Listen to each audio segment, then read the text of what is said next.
પ્રવૃત્તિ ચાલે છે, તો ભાગ્યશાળી છે કે જે લોકો પોતાના જીવનમાંથી સમય કાઢી અને એ સત્સંગનો લાભ લે છે. પણ એ સિવાય આપણા માટે કોઈ રસ્તો નથી. બીજું આપણા ઘરે પણ આપણે અધ્યયન કરી શકીએ છીએ, પણ એમાં પોતાની જાગૃતિ જોઈએ કે મારે કંઈક કરવું છે. એટલે વડોદરા શહેરમાં એક સારી પ્રવૃત્તિ ચાલે છે, પરમ ગુરુના ખૂબ આશીર્વાદ છે. અને મારા હસમુખભાઈ પણ બહુ અભ્યાસી અને ગ્રંથ આધારિત સત્સંગની પ્રવૃત્તિ ચલાવે છે. પરમ ગુરુની બહુ જ કૃપા છે.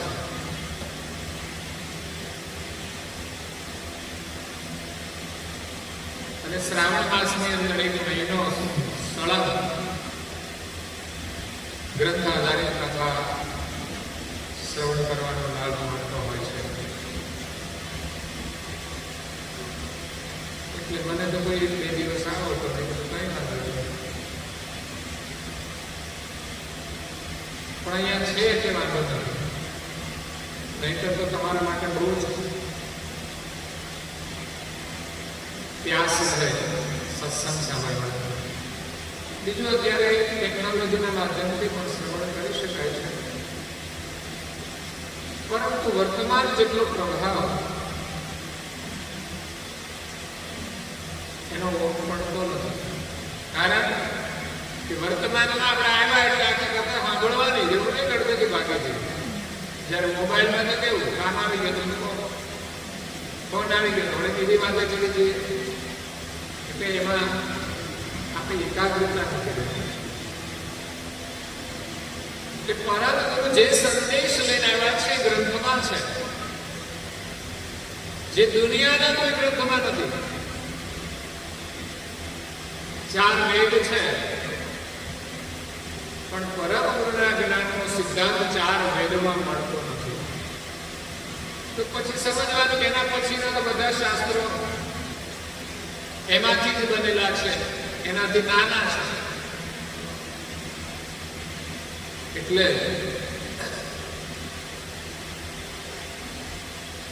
એમાં કોઈની અંદર આપણે શાસ્ત્ર હોય, પુરાણ હોય, એમાં સકળતાની સિદ્ધાંતની જે સમજ છે એ આપણને મળતી નથી. આ જ્ઞાન ઘણું સારું પણ હોય છે, ભક્તિનું પણ વર્ણન હોય છે, વૈરાગનું પણ વર્ણન છે, અને દરેકનો મહિમા છે. એટલે જ્ઞાન સાંભળીને અભિમાન કરવું નહીં, પણ જ્ઞાન મળ્યા પછી આપણામાં વૈરાગ આવવો જોઈએ, સંસારનો મોહ છૂટવો જોઈએ, અગર તો કૈવલ કરતા પ્રત્યે અનુરાગ થવો જોઈએ, પરમ ગુરુમાં આપણો અનુરાગ થવો જોઈએ. વૈરાગ એટલે પરમ ગુરુમાં અનુરાગ થવો એ જ વૈરાગ છે. એ સિવાય વૈરાગ આવશે નહીં. ઘરમાં લડાઈ ઝઘડો થાય, ઘર છોડીને ભાગી જાય કે વૈરાગ ના કહેવાય. ત્યાં 2 દિવસ રહે ગુસ્સામાં અને ત્રીજા દાડે ખાવા પીવાની મુશ્કેલી પડે તો પાછું આવવું પડે. પરંતુ પરમ ગુરુમાં પ્રીતિ થઈ જાય અને કંઈ પણ કરે તો એ વૈરાગ છે, એ જ ટકે છે. એ જંગલમાં જાય તો પરમ ગુરુમાં મન લગાવી જાય, અને ઘરમાં રહે તો એને કોઈ તકલીફ જ નથી હોતી. નરસિંહ મહેતા ઘરમાં રહેતા હતા, માણેક મેં તો ફરિયાદ કર્યા કરે કે તમે તો ઘરે રહેતા જ નથી, કઈ ઘરમાં ધ્યાન આપતા જ નથી, મારું તો સાંભળતા જ નથી. બહેનોની મોટી ફરિયાદ હોય છે, સાંભળતા નથી. એનું સાંભળે તો એને ગમે, પણ હવે એનું સાંભળે કરવાનું નથી, કલ્યાણ થવાનું છે તો સાંભળે. પરંતુ એ વાત આગળ તો દુનિયાને કોઈ વાતમાં આવતી નથી હોતું. એટલે પરમ ગુરુના આપણે પ્રીતિ લગાવ્યું હોય તો જ્ઞાન જ્ઞાનનો મહિમા છે. પરમ ગુરુ કૈવલ્યનો સંદેશ લઈને આવ્યા છે. સંદેશ આખા વિશ્વના માટે છે. એવું નહીં કે એમણે સંપ્રદાયની સ્થાપના કરી છે ને એના અનુયાયી એના માટે જ છે. એમણે સંદેશ 14 લોકમાં આપ્યો ને 7 દ્વીપમાં આપ્યો, એટલે આખા વિશ્વને સંદેશ આપ્યો છે. આપણને એમ થાય ગુજરાતમાં જાય તો પણ બીજા રાજ્યમાં ના, પણ અહીંથી તો બધે ટ્રેનો હાલત છે ને, અહીં ક્યાં લીધા લેવા પડે? એને તો 7 દ્વીપમાં આપવાનો હતો. બીજા કોઈ મહામાણસ થયા હોય તો અહીંયા પણ બીજે ફર્યા, બીજા રાજ્યમાં ગયા હોય તો એનાથી કઈ બહુ વિસ્તાર નથી. બીજા દેશમાં તો ખબર નથી. પરમ ગુરુનો સંદેશ 14 લોકમાં ગયો છે અને પૃથ્વી પરના 7 દ્વીપોમાં ગયો છે. એટલે એમનો સંદેશ વિશાળ છે, વ્યાપક છે. એને ખબર છે કે અહીંયા મેં ઝાડો આવ્યું છે, અહીંની કેરી પછી આખા દેશમાં જશે. અને સમય લાગે ગમે તે રીતે, પણ એમને તો માત્ર એક જ આંબો વાવવાનો. એનું જે ફળ લાગે, એની જે કેરીઓ, એના જે ગોટલા પછી બીજે વાવવાના. તો અત્યારે ગુરુગાદીમાં એક લીમડો હતો, એમ કે જેની જગ્યાએ આ મંદિરનું સ્થાન બનાવ્યું છે. પરંતુ ત્યાં બેસીને પહેલા તો લોકોને ઉપદેશ આપતા હતા. અને એ જ જગ્યા ઉપર પાછા પરમ ગુરુ વિદ્યમાન છે. એટલે એ જમીનમાં ઉર્જા છે ને, એ ઉર્જા મંદિરમાં છે, એનો મહિમા છે. એટલે એક આંબામાંથી બીજી ઘણી બધી કેરીઓ દ્વારા અલગ અલગ જગ્યાએ મંદિરોની સ્થાપના થઈ. પરમ ગુરુ ત્યાં પણ બિરાજમાન છે. એટલે એક માધ્યમ છે, સ્થાન. પરંતુ મહત્વ છે ગ્રંથોનું. પરમ ગુરુનો સંદેશ શું છે? ચાલો, મંદિરની સ્થાપના કરી, પરમ ગુરુ બેસાડ્યા, પણ એ કોણ છે? આપણને શું કહેવા માટે આવ્યા છે? તો એના વગર તો કલ્યાણ થવાનું નથી. સૌ પ્રથમ તો પરમ ગુરુ જ્યાં બિરાજમાન હોય, જ્યાં સ્થાપના હોય, ત્યાં સુધી આપણી જવાની ભાવના મહત્વની છે. જો ત્યાં સુધી જવાની ભાવના જ ન હોય તો આપણને જ્ઞાન મળી શકતું. તો પછી ઘરમાં ગ્રંથ હોય તો આપણે ખોલતા નથી, તો કેવી રીતે જ્ઞાન મળે? એટલે એક તો આપણામાં જિજ્ઞાસા જોઈએ, થોડો ઘણો પણ પ્રેમ જોઈએ. ઘરમાં હોય તો પુસ્તક ખોલીને અધ્યયન કરવાનો ભાવ, મંદિર હોય તો મંદિર સુધી જવાનો ભાવ, સત્સંગ કાર્ય ચાલતું હોય તો ત્યાં સુધી જવાનો ભાવ. અહીંયા નર્સારી વિભાગમાં કાર્યક્રમ ચાલે છે સત્સંગ, તો ત્યાં સુધી આપણે જવું જોઈએ. સમજવાનું કે પરમ ગુરુ આવ્યા છે આપણને બોધ આપવા માટે, કે આપણે જવું જોઈએ. આજે તો કેટલા સાધનો છે, તો આપણે સરળતાથી જઈ શકીએ.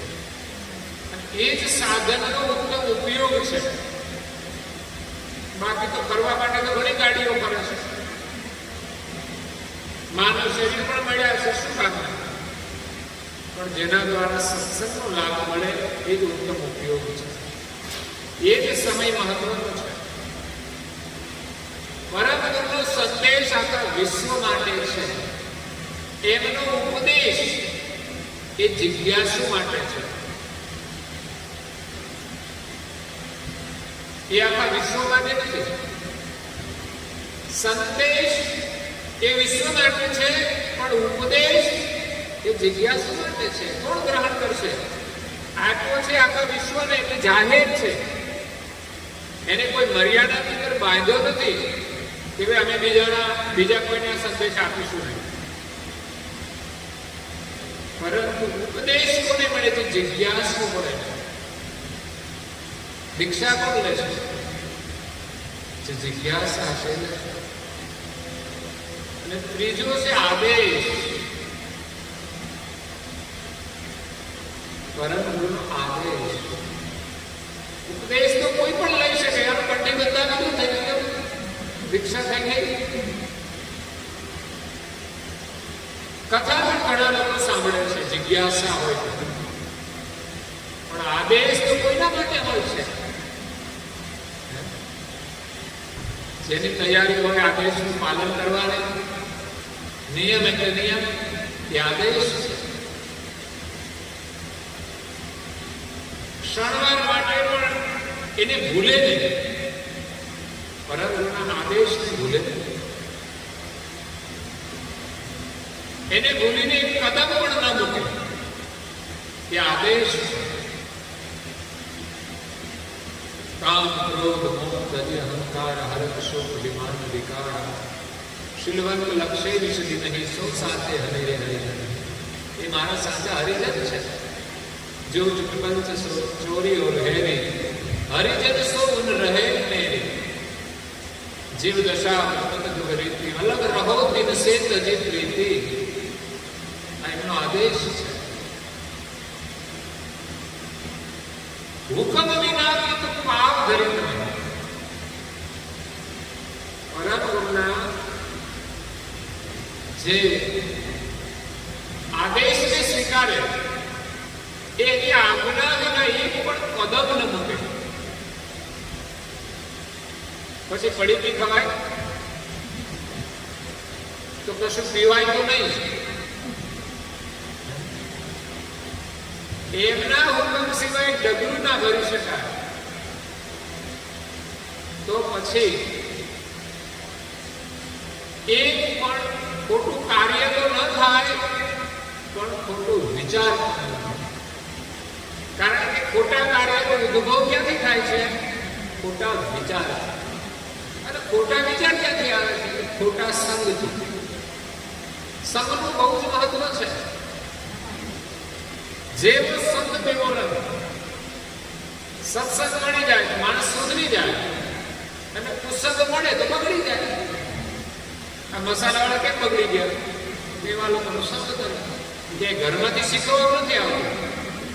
નાના હોય ત્યારે તો દૂધ જ પાયું હોય, પણ પછી બીજું બધું પીવા માંડે છે. શરૂઆત કોકા કોલાથી કરે, પણ પછી તો કઈ શું પીવે છે ખબર નહીં. એટલે પરમ ગુરુનો આદેશ હુકમ વિના પાપ ધરિત નહીં અપને મન મુખ સેતી. આપણા મનની ઈચ્છા પ્રમાણે નથી જીવવાનું. પરમ ગુરુના હુકમ પ્રમાણે, એમના ઉપદેશ પ્રમાણે, એમની આજ્ઞા પ્રમાણે આપણે ચાલવાનું છે. પોતાના મનની ઈચ્છા પ્રમાણે આપણે એક પણ ડગલું ના ભરી શકીએ. હુકમ વિના પાપ ધરિત નહીં અપને મન સેતી. પરમ ગુરુના વચનો આપણે પાળે એવા કોઈ વિરલા હોય છે, એમના માટે પરમ ગુરુનો આદેશ છે. ગુરુ અને શિષ્ય આદેશ કરે. આદેશ એટલે પછી પાળવું જ પડે. ના થાય એવું હોય તો પણ કરવાનું. ના આદેશ કઠિન કામ હોય તો કરવાનું. એક ગુરુએ બધા શિષ્યોને આજ્ઞા આપી. એક પર્વતની ચોટી ઉપર એક જગ્યા હતી જ્યાં એક જ માણસની જરૂર હતી કામ માટે, સેવા માટે. પણ ગુરુએ 10 શિષ્યોને મોકલ્યા કે જાઓ પર્વતની ચોટી ઉપર તમારે જવાનું છે અને આ કાર્ય કરી અને આવવાનું છે. કોણ કરશે? તો બધા તૈયાર થઈ ગયા. પણ ઘણું કઠિન કામ હતું. એવરેસ્ટ ઉપર જવા દેવું હતું. તો આગળ જતા જતા એક પછી એક વિકેટ ફરવા માંડી. કોઈ થાકી ગયા, કોઈ તકલીફ થઈ ગઈ. છેલ્લે એક જણ પહોંચ્યો ઊંચાઈ. ગુરુને તો ખબર હતી કે 10 ને મોકલીશ ને ત્યારે એક પહોંચશે. એકની જરૂર હતી પણ મોકલ્યા 10 ને. કોઈ વિરલા હોય એ જ વિકટ પરિસ્થિતિનો સામનો કરીને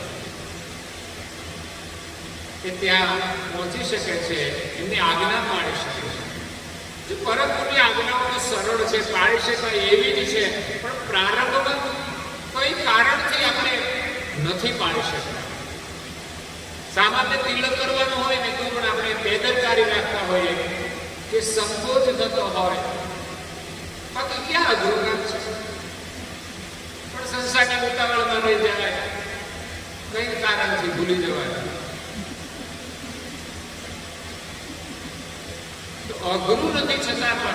કસોટી થાય છે. આ તો એક બાહ્ય ક્રિયાની વાત છે, પણ આપણું મન આ સંસારના પ્રભાવથી જે વિચલિત થઈ જાય છે એના માટે તો કેટલી સાવધાની રાખવી. નિરંતર પરમ ગુરુના સંગમાં રહેવું પડે, એમના સત્સંગમાં રહેવું પડે, એમના સ્મરણમાં રહેવું પડે. હા, સત્સંગ કલાક માટે હોય, પણ એના વિચારો તો 24 કલાક ચાલી શકે છે. એમના વિચારોમાં રહીએ તો સમજવાનું આપણે પરમ ગુરુના સત્સંગમાં છીએ. એની પ્રવૃત્તિમાં રહીએ તો પણ એના સત્સંગમાં છે. પરમ ગુરુની આજ્ઞાનું પાલન કોઈ વિરલા પાડી શકે છે. એક બાજુ સંસાર છે ને બીજી બાજુ સર્જનહાર છે. ચોઈસ આપણે કરવાની છે, પણ આપણને તો સંસાર પ્રિય લાગ્યું છે એટલે આ બાજુ આપણે નજર ઓછી કરીએ છીએ. થોડી વાર કરીને પાછી આ બાજુ ખેંચી લઈએ છીએ. એટલે પરમ ગુરુમાં જો આપણી પ્રીતિ થશે તો માયાનો મોહ ઓછો થશે અને માયાનો મોહ ઓછો થશે તો પરમ ગુરુમાં પ્રીતિ થશે. એટલે મોહ છોડીશું તો પ્રીતિ થશે કે પ્રીતિ થશે તો મોહ છૂટશે? અઘરું કામ છે. મોહ છૂટે તો પ્રીતિ થાય, મોહ તો છૂટતો નથી. તો પછી પ્રીતિ થશે તો મોહ છૂટશે. કરવું શું?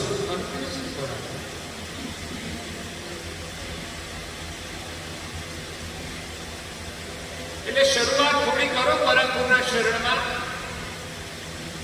પ્રીતિ રાખવાની. ધીમે ધીમે એમાં વધારો થશે. જેટલા પ્રમાણમાં વધારો થશે એટલા પ્રમાણમાં આ બાજુથી પ્રમાણ ઓછું થશે. તમે જ પરમ ગુરુના શરણમાં આવ્યા છો, પણ પેલો જેટલો સંસાર પ્રત્યે સ્નેહ હશે એટલો અત્યારે નહીં હોય. જો કે આમે સંસારમાં તો છે ને જ્ઞાન ના મળે ને કોઈ ઓછો થઈ જાય ધીમે ધીમે. જેમ જેમ સમય જાય ને એમ બધો ભાવ ઓછો થઈ જાય છે. ઉંમર થયા પછી તો એકાબીજાના મુખ જોવાય ગમતા, બોલવાનું તો ના કહેવાય, બહુ બેહો તક સારવા. આવું ઘણા બધા કહી દેતા હોય છે. કીધું ખરે કેમ થાય છે જોવાની બધા.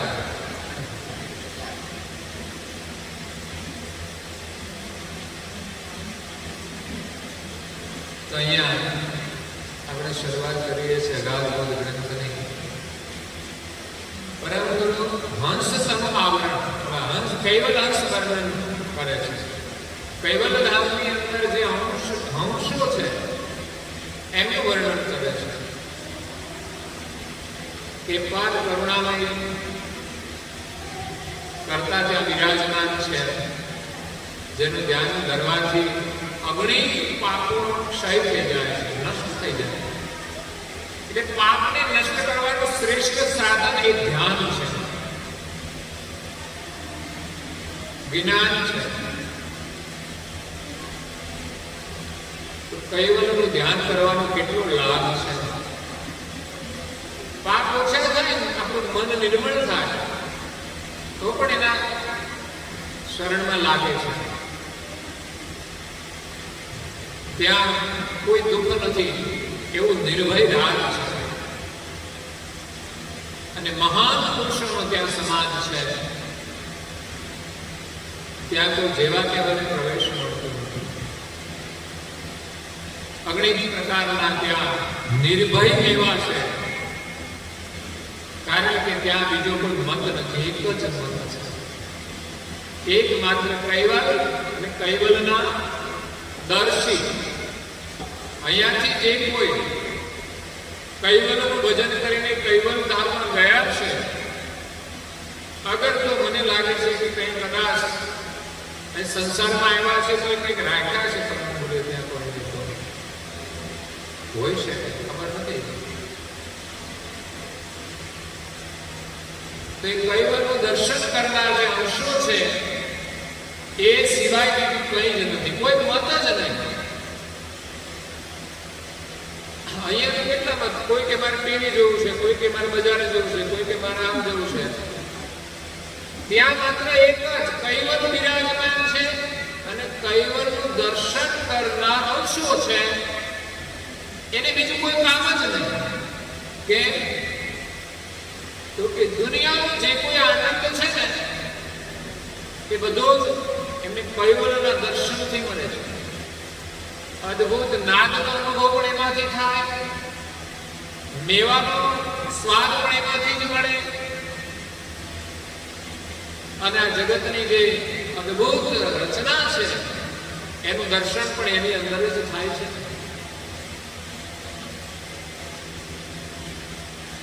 જગત કરતા એ જગત બનાવ્યું છે, જગતનું દર્શન જગત કરતામાં છે.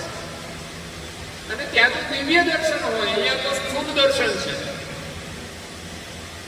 ત્યાં તો તમને દિવ્ય દુનિયા દેખાય છે. એટલે ત્યાં કોઈ મતભેદ નથી. એમ આપણા ઘરમાં પણ આપણે એમ જ રહેવાનું કે આપણો મત રાખીને ક્યાં જવું છે. હા, પરમનો જે મત છે ને એ પકડી રાખવાનો, નહીં તો પાછું એ ચાલ્યો જાય મુશ્કેલ. પણ સંસારના જે મત છે ને દાવા, એ બધા છોડી દેવાના. થાય તો ઠીક, નહીં તો કઈ ધાર્યું આપણું ચાલવાનું. એક દિવસ શરીર વૃદ્ધ થઈ જશે, તમારી ઈચ્છા નથી વાળ ધોળાતા, એટલું થઈ જાય, શું કરશો? કાળા કરીશું.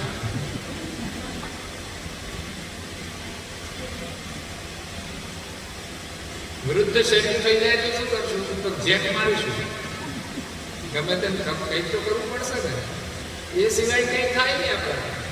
એટલે બહુ દાવા રાખવા જ નહીં, તો પાછળની જિંદગીમાં બહુ દુઃખી થવું પડે. કે આપણે બહુ આપણી ઈચ્છા પ્રમાણે કરવાના આગ્રહી હતા, અને ના થાય ત્યારે દુઃખ થાય કે નહીં.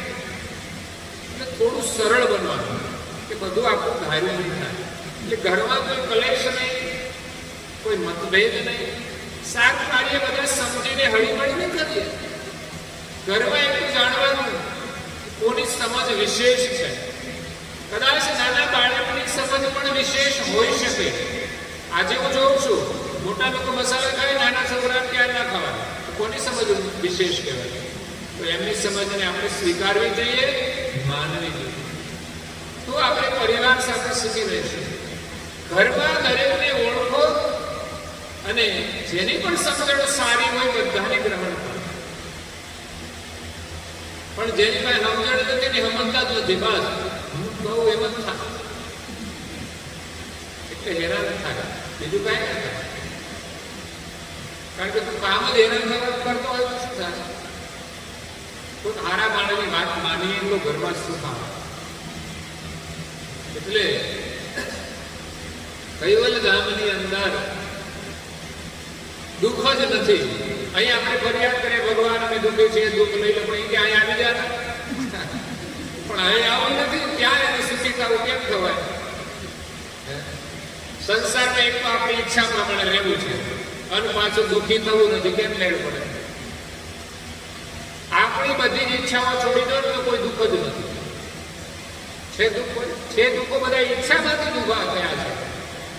ઈચ્છા છોડી દઈશું ને એનામાં જોડી જશો ને, બધા દુઃખો સમાપ્ત થઈ જશે. એક મન પ્રભુમાં લાગી જાય તો અહીંની દુનિયા જ ભૂલાઈ જાય છે. પછી દુઃખ રહ્યું ક્યાં? સીધો ને સરળ માર્ગ છે. એટલે એક કૈવલ્ય ધામની અંદર અદ્ભુત સુખ છે. હવે સુખની પરિભાષા કેમ સમજવી? અહીંયા આપણને તો સુખ લાગે છે. કોઈનો બંગલો જોઈને સુખ લાગે, કોઈને ગાડી જોઈને, કોઈની લાડી જોઈને, કોઈનું ઘર જોઈને, કોઈનું ઘર જોઈને આપણે સુખ લાગે છે. ઠીક છે બધું, પણ ક્યાં સુધી? અને એમાંય કેટલા ટકા હરખું હાલે છે જોવા. એમાંય ઘણું બધું ટેન્શન હોય છે. આટલું બધું મોટું ક્ષેત્ર હોય તો કઈ આરામથી બેઠા હોય? આ બધું સંભાળવું પડે, સફાઈ કરવી પડે, બધું હેન્ડલ કરવું પડે. એમને તો ચાલતું નથી કશું. મળી જાય તો ઉપાધિ વાળું છે. અમને એમ કોઈ કે તમારા નામે પાર્ટી પ્લોટ કરી દે મેં નહીં દેજો. અમારા મંદિરે નામે ના હોય તો જરૂર નથી, કારણ કે પરમ ગુરુનું છે મંદિર. આપણે નામે કરી જવાનું ક્યાં? આપણે તો રહેવાથી મતલબ છે, અને એમના થઈએ તો રહેવા મળે જ છે. એટલે એમના શરણમાં આવીને કોઈ ચિંતા જ નથી. એટલે આ છોકરાને કહેતો હાલો અમારી સાથે લઈ જાવ, કોઈ ચિંતા નહીં તમારે, કારણ કે એ બધું જ આપે. તમે બધા કેટલી બધી સેવા કરો છો, તમારે કોઈ ટેન્શન નથી. કાલે બીજે જઈશું જ્યાં અમારું ઘર નથી પણ કોઈ રહેવા મળશે, ખાવા મળશે. આ પરમ ગુરુની કૃપા તો છે, આ અનુભવ છે અમારો કે પરમ ગુરુમાં આપણે મન જોડ્યું છે તો કોઈ ચિંતા નથી. આ ચમત્કાર છે. અને એથી વિશેષ જો મન લાગી જાય તો એક કશાની જરૂર પડે એવું તપસ્વી રઘુરામ મહારાજ મસ્ત ફકીર, ક્યાંય કોઈ વસ્તુની જરૂરિયાત નહીં, કોઈ ચિંતા નહીં. ऐसो आनंद नाही मेरी में जो आनंद संत फकीर करे, जो आनंद संत फकीर करे, जो आनंद संत फकीर करे. ऐसो आनंद नाही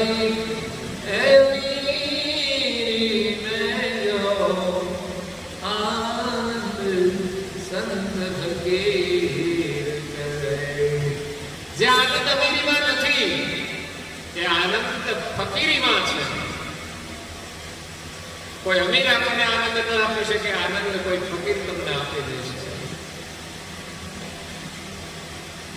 કારણ કે જેને કોઈ ફિકર નથી, આનંદ તો ત્યાં જ હોય ને. ચિંતા હોય ત્યાં કેવો આનંદ હોય. એટલે સંસારમાં ઘણું બધું સુખ દેખાય છે પણ અનુભવ નથી હોતો. જ્યારે ફકીરીની અંદર ઘણું દુઃખ દેખાય છે પણ ખરેખર એમાં દુઃખ નથી હોતું. તો કૈવલ્ય ધામનું વર્ણન પરમ ગુરુએ આગળના અંગમાં કર્યું છે. અહીંયા ત્યાં નિવાસ કરતા જે અંશો છે કેવી રીતે મોજ કરે છે. તાકે સુખ સીમા કહા બરનું, એ સુખની કોઈ સીમા નથી. સંસારના સુખ સીમિત છે. સમય મર્યાદામાં હોય છે, ઉંમરની મર્યાદામાં હોય છે, દેશકાળ પ્રમાણે સીમિત હોય છે. સંસારનું કોઈ પણ સુખ હોય એનો છેડો છે, ગમે ત્યારે સમાપ્ત થઈ જાય. ત્યારે થાય કોઈ ગેરંટી નથી. જ્યારે કૈવલ્ય ધામની અંદર જે સુખ છે એનો અંત જ નથી, અનંત છે. એ સુખ કેવું છે? અખંડ છે. તમે હમણાં ધૂન ગાતા હતા ને, બધા શબ્દો પકડતો હતો. મને ખબર હતી આ શબ્દો બધા જ કથાને અનુરૂપ છે.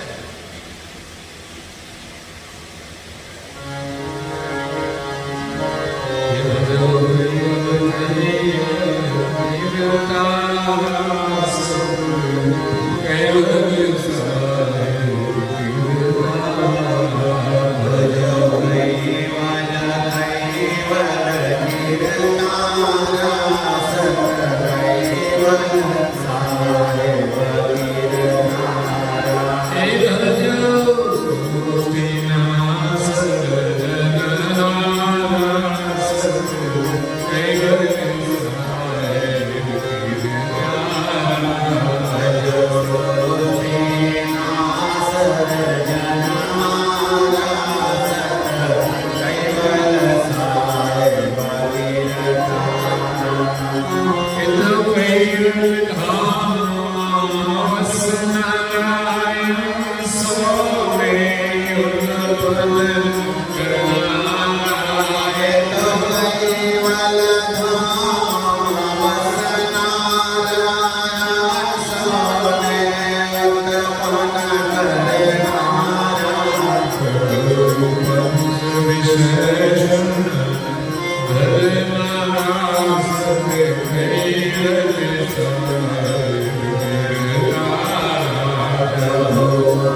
આ તો એક ઉપમા છે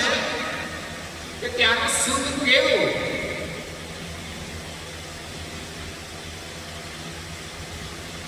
તો ત્યાં જે પુરુષ કૈવલ કરતાની સાનિધ્યમાં જે આનંદ કરે છે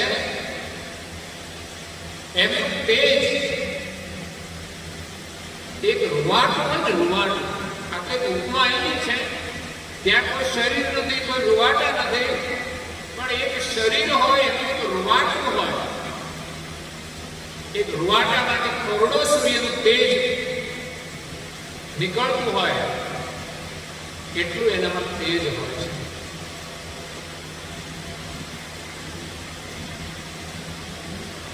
એટલે સુખનો કોઈ અંત નથી. એટલે જ્યાં સુધી આપણે સંસારના સુખમાં લિપ્ત છીએ ત્યાં સુધી એ સુખ નહીં મળે. એટલે થોડો થોડો રસ લેવાનો છે. અને એ સુખની શરૂઆત એટલે સવારે વહેલા ઉઠી નાહી ધોઈ પૂજન કરીએ, તિલક કરીએ, દર્શન કરીએ, મંત્રનો જપ કરીએ, ઉપાસનામાં આરતી પાઠ કરીએ. એમાંથી થોડો થોડો રસ લેવાનો છે. એ સત્ય સુખ તરફ જવાનો માર્ગ છે. એમાં રુચિ થશે તો એ સુખ આપણને મળશે. સંસારના જે રસ છે, આનંદ તો આવે છે ટીવી જોવામાં, પણ પરિણામ શું? એના જે દ્રશ્યો, એના સંસ્કાર આપણી અંદર જશે તો એક વાસનાનો જમાવ થાય છે. જે વાસનાની સંસ્કાર જીવાત્માને સંસારની અંદર ભટકાવે છે અને વર્તમાન જીવનમાં પણ એ દુઃખી કરે છે. ઠીક છે, થોડા સમય માટે આનંદ તો કરી લઈએ છીએ, પણ એ આનંદ ટકવાનો નથી. મોટા મોટા જે બધા સેલિબ્રિટી છે ને, એના જીવનમાં બહુ આનંદના પ્રસંગો આવતા હોય છે. એકબીજા સાથે રિલેશનશીપમાં જોડાય ત્યારે આનંદ આવે, પણ 2 વર્ષ પછી પાછું સમાચાર આવે કે તો બ્રેકઅપ થઈ ગયું. અને બ્રેકઅપ પછી પાછા નવા સમાચાર આવે કે અમે પૂછા થઈ ગયા. એટલે એની ખુશી ક્યાં સુધી રહી? એવી ખુશી સંસારની દરેક છે, કાયમ કોઈ ખુશી રહેતી નથી. પરંતુ પરમ ગુરુના સાનિધ્યમાંથી મળેલો આનંદ એ આપણને આ જીવનમાં આનંદ આપશે, નવું માનવનું જીવન આપશે અને ફરી આપણને એ જ આનંદ આપશે. આ આનંદ આપણે ગૌરવપૂર્વક લેવાનો છે. અને આ આનંદ કરીશું તો ઉપાધિ બધી છૂટી જશે. સંસાર ઉપાધિ વાળો છે. જેટલા સુખ ભોગવીશું એટલી જ ઉપાધિ છે. ફકીરને કોઈ ચિંતા નથી, કારણ કે એને ભોગ જોઈતા નથી. એને તો ભગવાનનું ભજન જોઈએ છે, તો મફતમાં મળે છે. આશ્રય હોય તોય ભલે, ન હોય તોય ગમે ત્યાં રહેવાની એની તૈયારી હોય છે. આટલું મન તૈયાર જોઈએ. રઘુરામ મહારાજ માત્ર એક લંગોટી પહેરતા હતા તો 12 મહિને કેટલો ખર્ચો થયો કપડાનો? ત્યારે આપણે બહુ ચિંતા છે. 10 જોડી હોય તોય નવરાત્ર આવશે, લેવા પડશે. દિવાળી આવે છે, લેવું પડશે. લગ્ન આવે છે તો લેવું પડશે. પાછા હળવા નહીં, 50,000 જેવા લગ્ન. સગવડતા ના જોવે નહીં મારા. ચિંતા છે, ઉપાધિ છે. જેને ઓછામાં ઓછી જરૂરિયાતથી જીવતા હોય એની કોઈ ચિંતા નથી. એટલે કૈવલ્ય ધામની અંદર અદ્ભુત સુખ છે. ત્યાં નિવાસ કરતા જે મનુષ્ય છે તે એક રૂવાટાનું તેજ કરોડો સૂર્યના બરાબર હોય. ऐसे मेरा गुणिक अनुरागी એવા તો અસંખ્ય અંશો ત્યાં નિવાસ કરે છે. અગ્નિ અને અનુરાગી છે, જેનો અનુરાગ માત્ર વિશ્વનું સર્જન કરનાર સર્જનહારમાં છે. જેને આ સંસારની દુનિયામાં કોઈ મોહ નથી. કેમ? આ દુનિયામાં ગમે તેવું સુંદર હોય, મોહ હોય, પણ એ રહેવાનું છે ને પછી કરવાનું શું? પછી આપણું શરીર હોય કે દુનિયાના કોઈ સાધનો હોય, હા એનો ઉપયોગ જે હોય એટલું મહત્વ છે. શરીરનું મહત્વ કેટલું? તો સારું રહે અને સારું કામ કરે, પણ હુઈ રહે તો ઉપાધિ છે. ઊંઘી રહીએ તો ઉપાધિ છે. આળસ એ માણસ બહુ દુઃખી થાય. ઉઠવામાં ગમે તમે કોઈ પાણી પીવું હોય તો આશા રાખે પાણી લાવજો, બને ત્યાં તો જાતે જ કામ કરે. કોઈ માણસ બીમાર હોય, ખાટલામાં હોય, પથારીમાં હોય તો બરાબર પાણી માંગે છે, પણ સાજો સારો માણસ આળસના કારણે પાણી માંગે એટલે સમજવાનો એ બીમાર જ છે અને પછી બીમાર જ પડે. એ શરીર માટે છે તો આળસ છોડીને આપણે સારું કામ કરવું, નહીં તો આપણે સુખી થવાના. ઊંઘીને શરીર પણ વધારતા હોય છે તો એ ઉપાધિ પાસે. પરિશ્રમ કરો તો શરીર પણ આપણું સ્વસ્થ રહે. એટલે આળસમાંથી અનેક દુઃખોનો જન્મ થાય છે.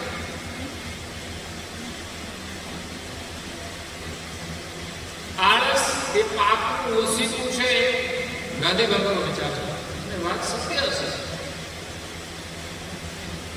આળસુ માણસ કામ ન કરે તો પછી એને કોઈ રસ્તો ના મળે, પછી પાપ કરે.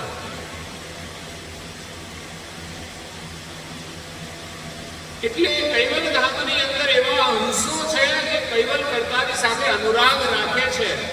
તો આપણને પણ એમ તો થવું જોઈએ કે આ જગત જેને બનાવ્યું છે એ કેટલા સામર્થ્ય વાળા છે.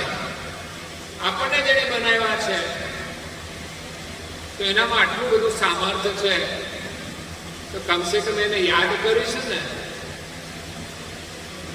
તો એ લાભ થશે.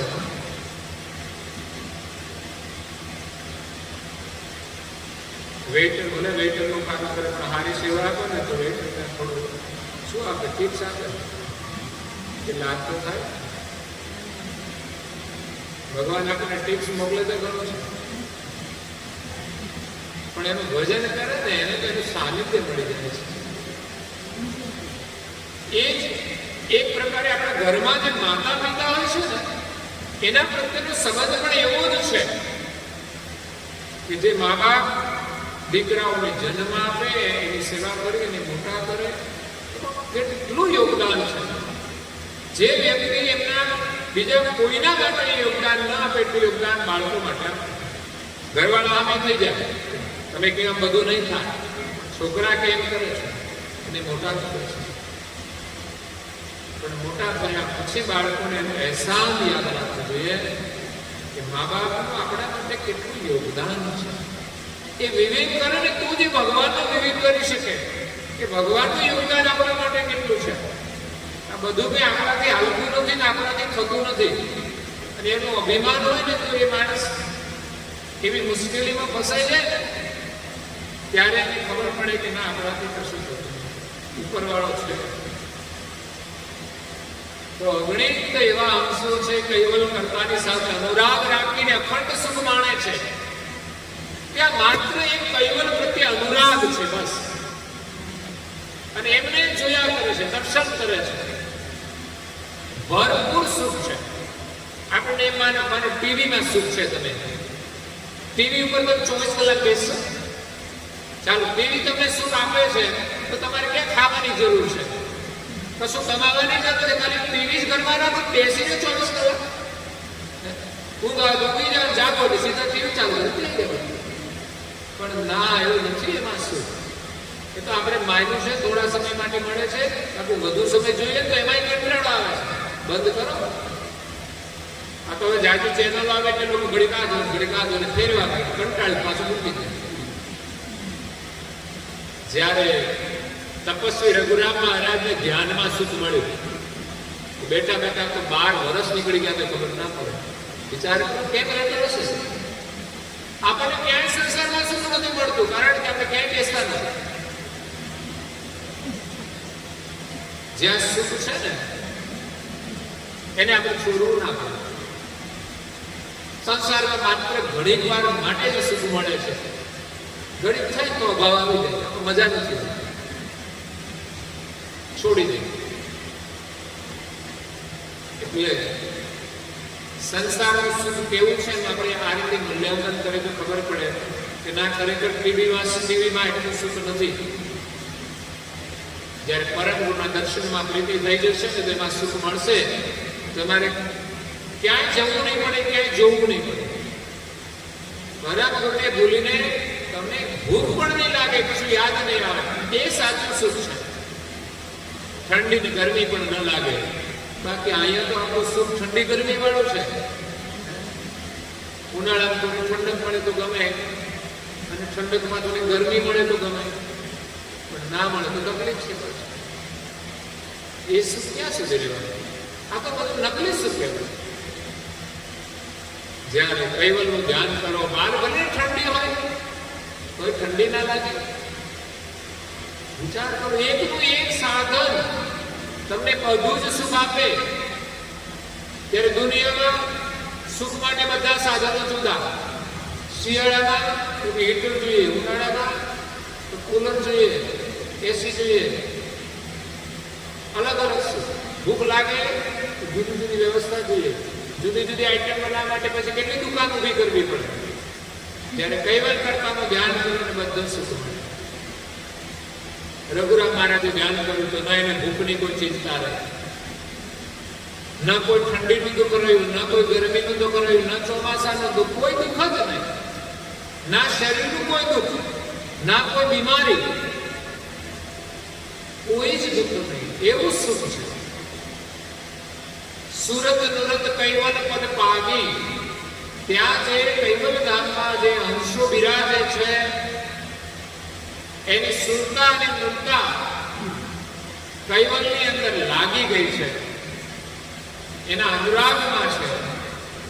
એટલે ત્યાં પછી કોઈ દુઃખ રહેતું નથી, એને ભૂલતા જ નથી. આપણને માતા પિતામાં સુખ મળે તો માતા પિતાને આપણે ના ભૂલીએ. મા બાપની સેવા કરનારા, નિષ્ઠા કરનારા ઘણા લોકો હોય છે, તો એને ભૂલતા નથી. જેમ શ્રવણની કથા આવે છે, તો હંમેશા માતા પિતાના આશીર્વાદથી સુખી રહેતા હોય છે. એના દર્શન કરીને સુખનો અનુભવ કરે. એ તો ઘણા પત્નીને જોઈ સુખનો અનુભવ પ્રસન્ન થાય છે, પણ મા બાપને જોઈ પ્રસન્ન નહીં થતા. ઘરમાં બે જ વ્યક્તિ આવે તો પત્નીને જોઈને ખુશ થાય છે, પણ મા બાપને જોઈને ખુશ નથી થતા. ઠીક છે, પત્ની પત્ની છે, એની ખુશી હોઈ શકે, પણ માતા પિતાની ખુશી તો એનાથી વધારે ના હોઈ શકે. એ તો જૂના છે. પણ માણસ તો એમાં ઓછો પ્રેમ થઈ જાય છે, જૂના થઈ જાય. નાના હતા ત્યારે પ્રેમ હતો, ત્યારે બધાને છોડીને એને માતા કે પિતાને જોઈને ખુશ થઈ જતા. પણ લગ્ન થયા પછી ફેરફાર થઈ જાય છે. પછી એનો મતલબ એવો નથી કે કઈ પત્ની પ્રત્યે પ્રેમ ના રાખવો, પણ આપણે ત્યાં વિવેકથી જો પ્રેમ કરવામાં આવે તો બીજી જગ્યાએ પ્રેમ આપવા છતાં પેલી જગ્યાએ પ્રેમ ઓછો ના થાય, કોઈ અન્યાય ના થાય, એવા પ્રકારનો પ્રેમ હોય છે. જ્યારે સંસારમાં પ્રેમ બીજી બાજુ જોડાય છે તો પ્રેમ નથી હોતો, પરંતુ વાસના હોય છે. ત્યારે એક તરફી પ્રેમ થઈ જાય અને બીજી બાજુ મા બાપને ભૂલી જાય, મા બાપને છોડી દે. એવા પરિવારો હોય કે મા બાપ અલગ રહેતા હોય. પેલા તો 2-3 છોકરા હતા તો ગમે તેના સાથે રહેતા, હવે તો એક જ હોય. ભાગ્ય જ હોય બે, બાકી એક જ. એટલે માતા પિતાનો પ્રેમ એ પણ આશીર્વાદરૂપ છે. એમાં પણ આપણી પ્રીતિ હોવી જોઈએ. એના દર્શન કરવા એ આપણી પ્રસન્નતા છે. એને પ્રણામ કરીને આપણે આશીર્વાદ લઈએ તો ખરેખર આપણે એમના આશીર્વાદથી સુખી રહીએ છીએ. કૈવલ ધામની અંદર અદભુત સુખ છે.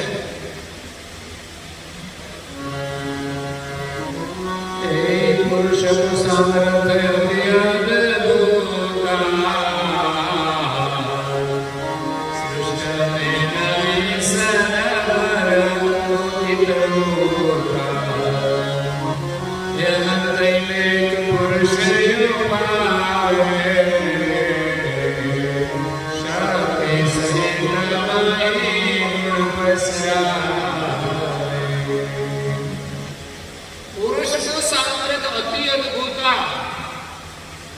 કૈવલ કરતાના બનાવેલા અંશો કેટલા સામર્થ્ય વાળા છે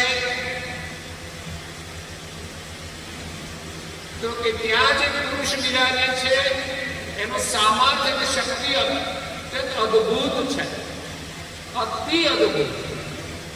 સૃષ્ટિ में नहीं सरभर इत उतना આ બાજુ સૃષ્ટિની અંદર મૃત્યુલોકમાં કે દેવલોકમાં એ પુરુષની સરખામણી કરી શકે કોઈ જ નથી.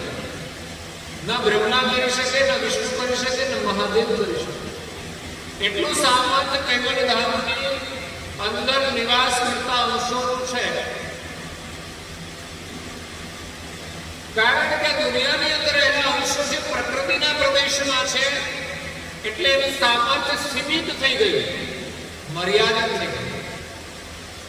જ્યારે આ પ્રકૃતિનો પ્રદેશ છોડીને, એનો મોહ છોડીને જે કૈવલ્ય ધામમાં પહોંચી ગયા એનું સામર્થ્ય અત્યંત અદ્ભુત છે, જેની સરખામણી આ દુનિયાની અંદર કોઈ જ નથી કરી શકતું.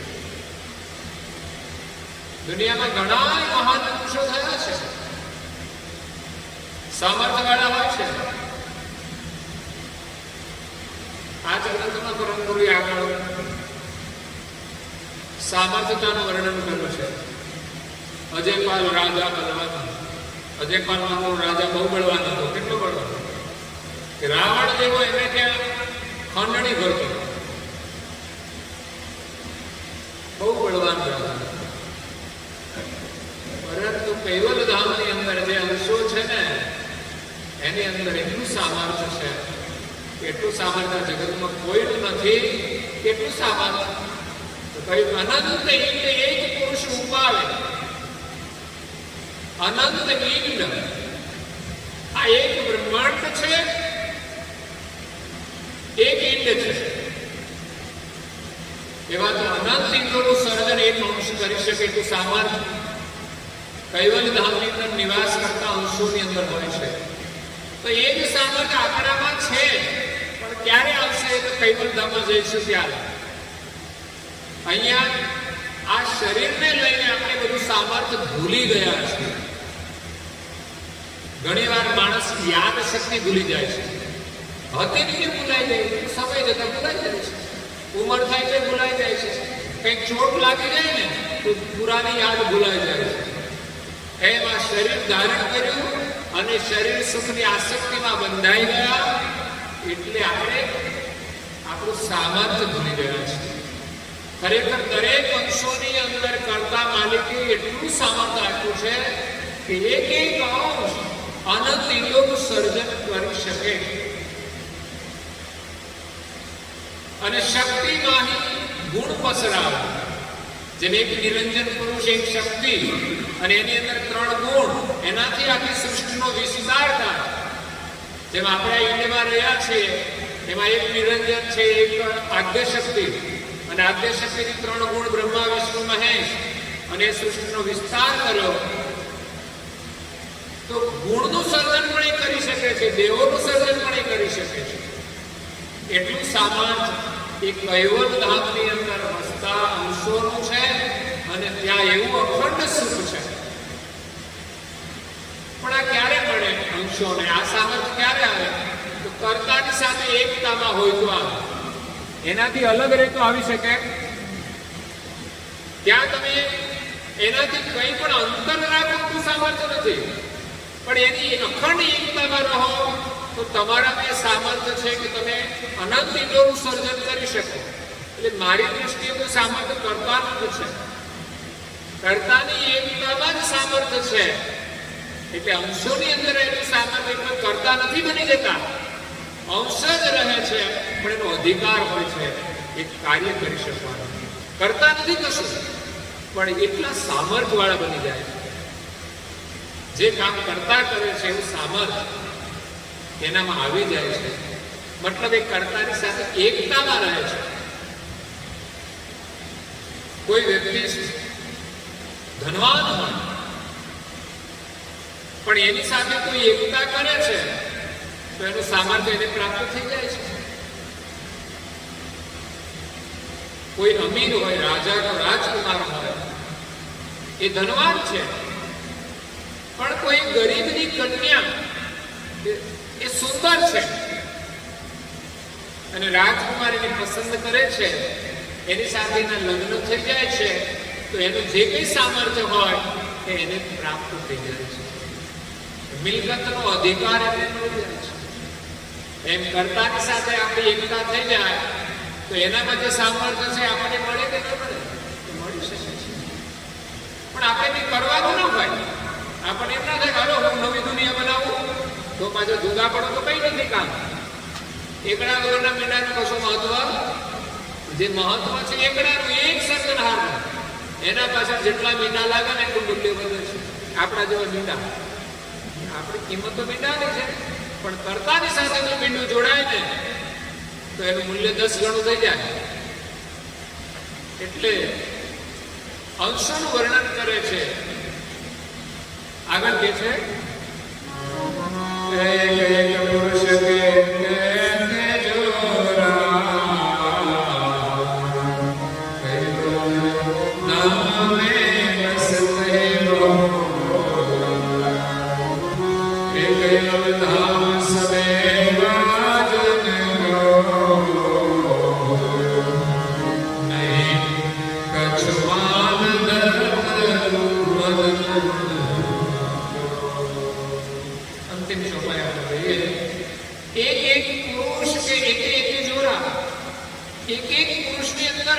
જોર છે, તાકાત છે, શક્તિ છે કે અનંત ઇન્દ્રિયોનું સર્જન કરી શકે. જો રહીએ તો આપણાથી બીમાર થઈ ગયું તો આપણે ભાંગો, કારણ કે શરીરને આધીન થઈ ગયા. શરીર સારું હોય તો આપણે પાછું કામ કરીએ છીએ. એનું એ જ શરીર નિર્બળ થઈ જાય તો આપણે બાંધતું નથી, ઊભું થવાનું. તો અંશ તો એને છે ને, પણ પ્રભાવમાં આવી ગયો છે શરીરના. શરીરમાં હારું તો હારું, નહીં હારું પણ શરીર એ અલગ વસ્તુ છે. આપણે તો શરીરમાં રહેલો અંશને જોવાનું છે, એનામાં રહેલું સામર્થ્ય આપણે ઓળખવાનું છે. પણ એ સામર્થ્ય ક્યારે આવશે? જ્યારે પરમ ગુરુના શરણમાં જઈશું, એમની પ્રાર્થના કરીશું, એમની કૃપા થશે તો આપણામાં રહેલું સામર્થ્ય મળી જશે. આપણે દુનિયામાં ભીખ નહીં માંગવી પડે. મસ્ત બનીને આ દુનિયામાં ફરીશું અને એનું ભજન કરીશું. ખાવાની કોઈ ચિંતા જ નથી. કોઈના આધારે આપણે સુખી રહીએ ને સુખી નહીં રહી શકીએ. આપણે સ્વયં પોતાના સુખથી સુખી થવાનું છે અને પરમ ગુરુ આપણને સુખ આપશે. એટલે આપણે બધા જ પરમ ગુરુને આધીન થઈને સુખી રહીએ. પરિવારમાં આપણે નાના મોટા હોય એકબીજાને આધીન થઈએ વિવેકથી, પણ બધાએ ભેગા થઈને પરમ ગુરુને આધીન થવાનું છે. એક એક પુરુષ કે એક એક જોરા કૈવલ ધામ કે બસ સહી બહોરા. કૈવલ ધામની અંદર આવા તો બહુ જ લોકો બિરાજે છે. કૈવલ ધામ સબે ભાવ જનતો. કૈવલ ધામની અંદર જે અંશો છે, જે પુરુષ છે, પુરુષ એટલે માત્ર શરીરધારી પુરુષ નહીં, પણ અંશને પુરુષની સંજ્ઞા આપવામાં આવી છે અને શરીર ધારણ કરે છે તો શરીરને એક સ્ત્રીલિંગની સંજ્ઞા આપી છે. તો ત્યાં જનાર સ્ત્રીનો અંશ છે એ પણ એક પુરુષ રૂપે છે. આ તો આપણે શરીર ધારણ કરીને માની લીધું કે હું શરીર છું, એ તો મોટી અજ્ઞાનતા છે. અને એ અજ્ઞાનતાને કારણે તો આપણે એમ માનીએ છીએ કે પુરુષમાં સુખ છે. પુરુષને છે કે સ્ત્રીમાં સુખ છે, આ જ ભ્રાંતિ છે. બંનેનું એક શરીર છે, એક સૃષ્ટિના બંધારણ માટે, સૃષ્ટિની રચના માટે, પણ એ સિવાય સુખની દ્રષ્ટિથી જો એને જોવે છે તો એમાં એ સુખી થતો નથી. જો શરીરમાં સુખ હોય, આપણે એને માનીએ કે આ શરીરમાં સુખ છે તો એમાં રહેતો એને અંશને સુખ મળે કે ના મળે, પણ એ તો પાછું સુખી હોય છે, એ તમારા સુખ માને છે કે બંનેમાંથી કોઈને સુખ મળતું. સુખ મળે તો તમારા શરીરમાં સુખ છે તો તમને જ મળવું જોઈએ, પેલો રાઈટ તો તમારો છે, પણ એ તો સામે વાળો આપે તો મળે, ને તો નથી મળતું, તો પછી આપણા શરીરમાં સુખ કેવું? એટલે એ તો આપણા મનની માન્યતાથી માનેલું સુખ છે, વાસ્તવિક સુખ નથી. વાસ્તવિક સુખ તો એકબીજાની સેવા કરવામાં છે. તમે દુનિયામાં કોઈની પણ સેવા કરો તો તમને સુખ મળે, એ સુખ છે, પણ એ તમને પોતાનામાંથી જ મળે છે. એટલે કૈવલ ધામની અંદર એવા અનેક સામર્થ્ય વાળા અંશો છે. નહીં કછુ માન ધરત મદ મનકો, એને કોઈ માનની ચાહના નથી.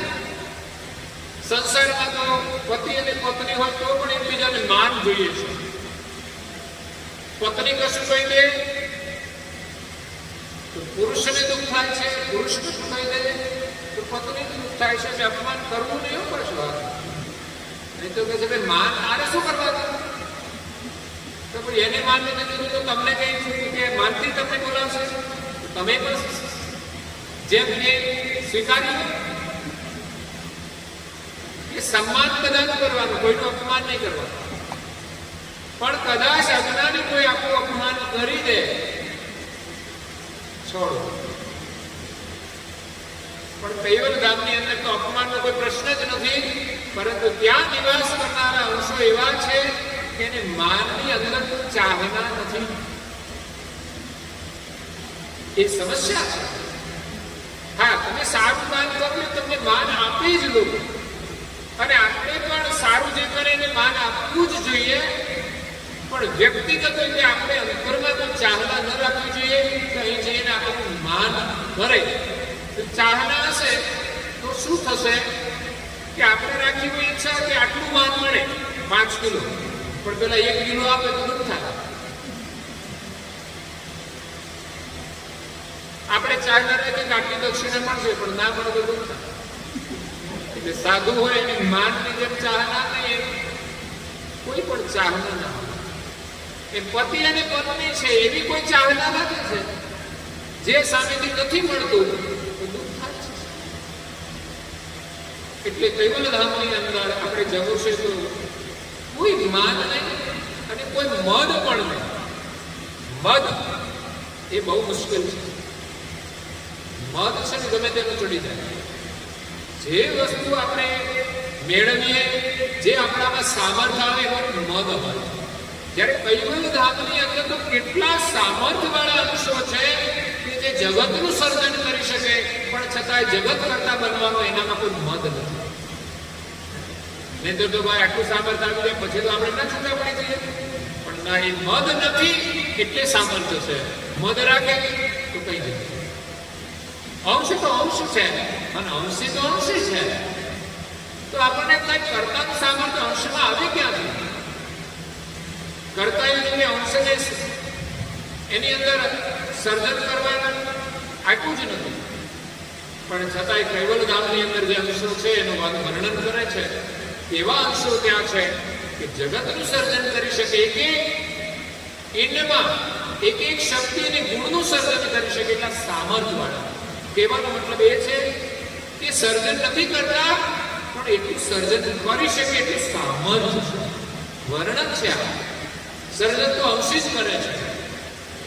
હવે તો અંશી ના અંશો આટલા સામર્થ્ય વાળા હોય તો અંશી તો પાછા એનાથી વધારે સામર્થ્ય વાળા હોય.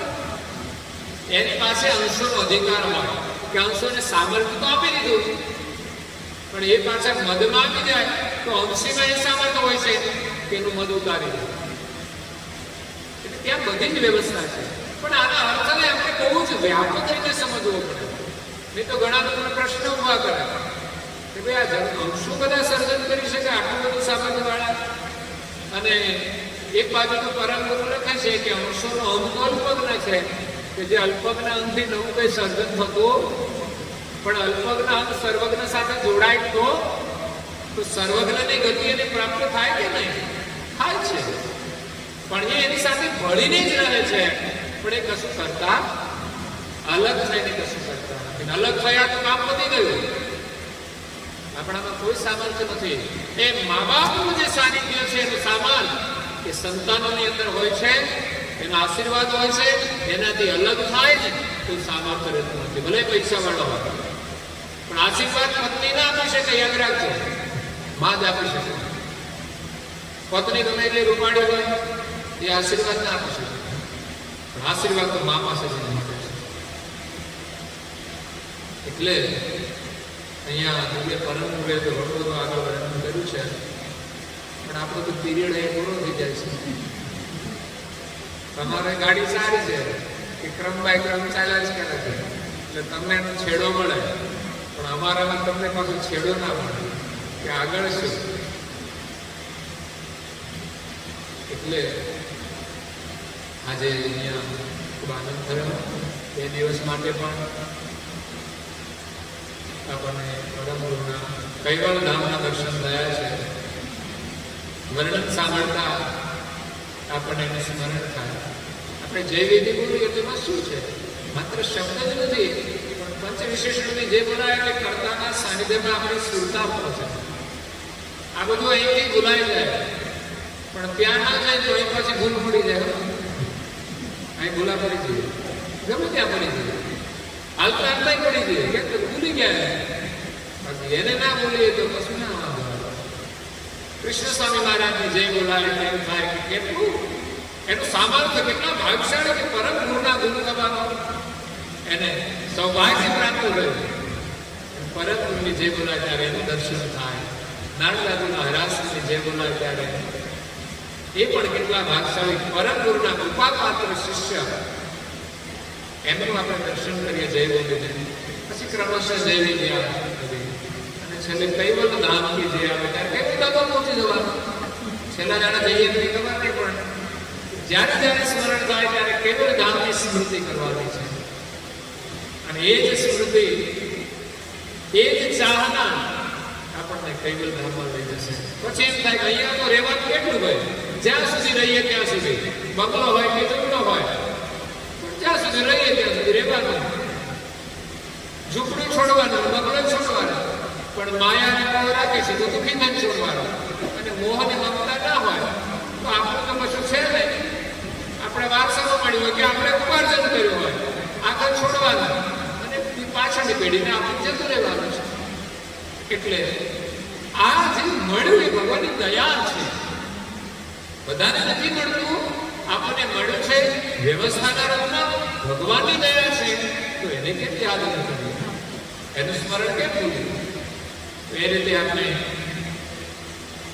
આજે કૈવલ ધામનું સ્મરણ કરીને આપણને થોડી પણ ચાહના જાગે કે અહીંયા આટલું બધું સુખ છે, આવું છે, તો પછી આ બધું માયા છોડીને ત્યાં જ જઈએ એમ કરીને પણ ભજન કરવાની ઈચ્છા થાય, કૈવલનું સ્મરણ કરવાની પ્રીતિ થાય. એના ભજનની અંદર મન લાગે. તો આજે ચાતુર્માસ દરમિયાન 2 દિવસના સત્સંગમાં આપણને લાભ મળ્યો છે. આવતીકાલથી શ્રાવણની શરૂઆત થાય છે. એટલે એક નિમિત્તે આપણે વધુ લાભ લઈએ. બાકી તો તમે લાભ લો છો, પણ શ્રાવણ માસની વિશેષ નોંધો આપણે ચાલો એક મહિનો આપણે મન બનાવ્યા કે એક મહિનો આપણે રોજ કરવાનું છે, તો મન બનાવીને કરી શકીએ. પણ એમ કંઈક 365 દાડા રોજ આવવાનું છે તો તમે ઢીલા પડી જશે ને.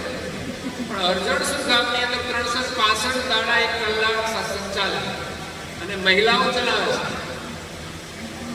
365 દિવસ એમાં જે બીમાર હોય કે બહારગામ ગયા હોય તો ગેરહાજર હોય, બાકી 20 બહેનો 25 બહેનો છે ડેઈલી સર્વિસ, એટલે અમારે ક્યાંય જવાનું જ નહીં અને કશું કરવાનું જ નહીં.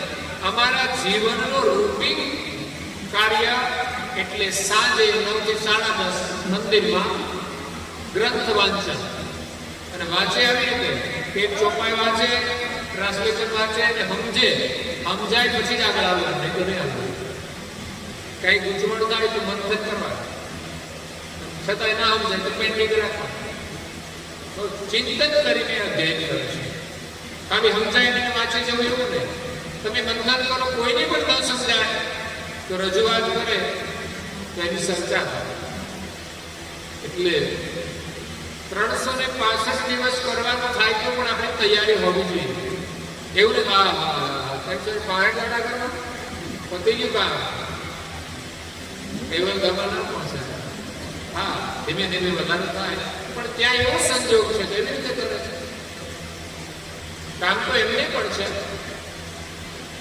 પણ છતાંય લોકો કરે છે કે આપણે ગૌરવ થાય કે પરમ ગુરુના જ્ઞાનને શ્રવણ કરવાની કેટલી જિજ્ઞાસા છે. કારણ કે એ વાણીમાં અમૃત જ ભર્યું છે. આપણને કેવો અલૌકિક સંદેશ મળે છે. આ દુનિયાનો કોઈ માણસ આપણને ન સંભળાવે એવી વાત 1 કલાક આપણને સાંભળવા મળે. ગ્રંથનું વાંચન કરીએ તો સાંભળવા મળે. દુનિયામાં તમે કોઈની પાસે બેસો આવી વાતો સાંભળવા મારી તારી.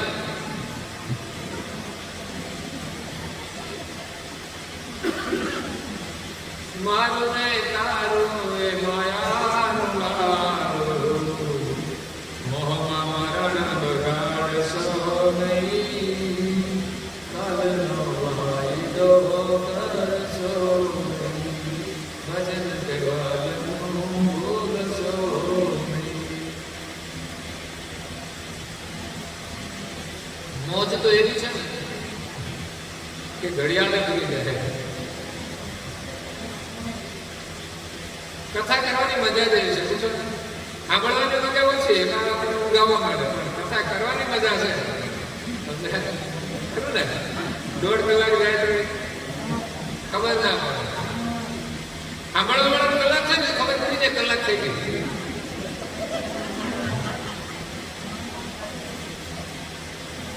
પછી આ બાજુ ના જોઈએ, આ બાજુ જોવા જોઈએ.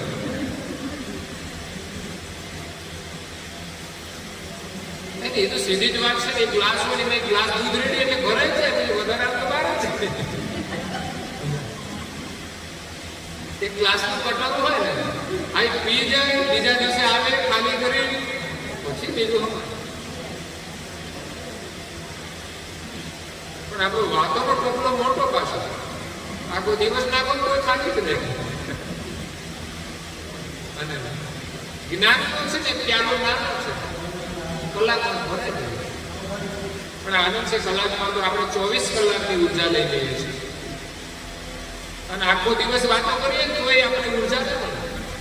આપણે કેમ બહુ વાતો કરીએ તો મજા જ નથી આવતી ક્યાંયથી. અને એ કલાકમાં એવી મજા આવી જાય, બંધ કરી દો હવે વાંધો 24 કલાક મોજ મારે છે. જેવી રીતે એની આપણે દ્રષ્ટિ કરીએ એ પ્રમાણે આપણને દર્શન થાય છે. ઘણી ભાવના સારી છે, આપણે લાભ લઈએ છીએ, એ જ મોટી ભાવના છે. બાકી તો લાભ લેવાનું જ ક્યાં કોઈના ભાગમાં હોય છે. એવું નહીં 2-4 કલાક કથા સાંભળી એવી જ ભાવના કહેવાય. સત્સંગ તો 15 મિનિટનો મળી જાય તોય આપણું કામ થઈ જાય. 15 મિનિટના વિચારો આપણા દિવસને ધન્ય બનાવી દે. અને જો ચોટ લાગી જાય તો જન્મ પણ ધન્ય બની જાય. પવિત્ર વચનો સાથે મળીને આપણે સ્મરણ કરીએ. આવા લોકોના દર્શનનો લાભ મળે એ પણ ભાગ્ય છે. અમને તો સારા લોકો લાભ મળે છે. જ્યાં જઈએ ત્યાં સારા લોકો જેને ગમે નહીં તો આવે જ નહીં, ચિંતા ઓછી. એટલે તમને બધાને પચાસની કથાના આશીર્વાદ છે કે તમારા લૌકિક જીવનમાં પણ તમે ખૂબ પ્રગતિ કરે અને પરમનું સ્મરણ કરો. તમારા બાળકો પણ ખૂબ પ્રગતિ કરે, એ પણ પરમની ભક્તિ કરે અને આપણા સૌનું જીવન સફળ થાય. સૌ ભક્તિ કરીએ એવી પરમગુરુના શરણમાં આપણે પ્રાર્થના કરીએ છીએ કે કૃપા કરો વાસ્તવ જે બોલાવો અહીંયા કથાને વિરામ આપીએ છીએ અસ્તુ સત્ય સારી आद्य सकल स्वराज कर्मेश कैवल्यता की जय। श्री कृष्ण स्वामी महाराज की जय। परम गुरु श्रीमद करुणा सागर महाराज की जय। श्री नरवेश सागर महाराज की जय। श्री गुरुदेव दास जी महाराज की जय। श्री भगवान दास जी महाराज की जय। श्री की जय। श्री शीतलदास जी महाराज की जय। श्री अविचलदास जी महाराज की जय। श्री धर्मप्रिय दास जी महाराज की जय। श्री सर्व संतन की जय। श्री सर्वदेवन की जय। श्री ज्ञान संप्रदाय की जय। श्री गुरु गादी सहरसापुरी की जय। श्री कैवल धाम की जय। कथा सत्संग पूर्णावती का सत कैवल साहेब।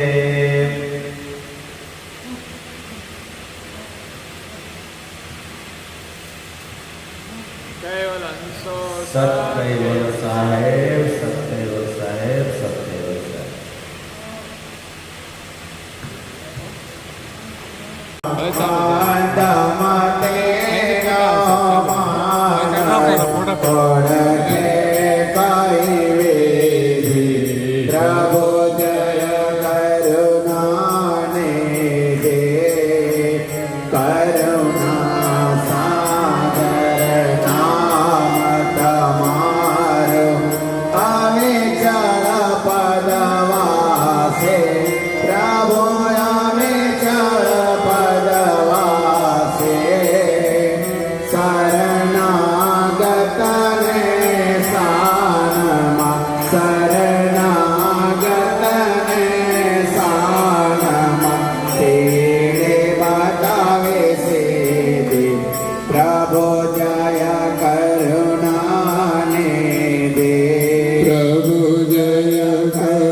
महाराज की जय।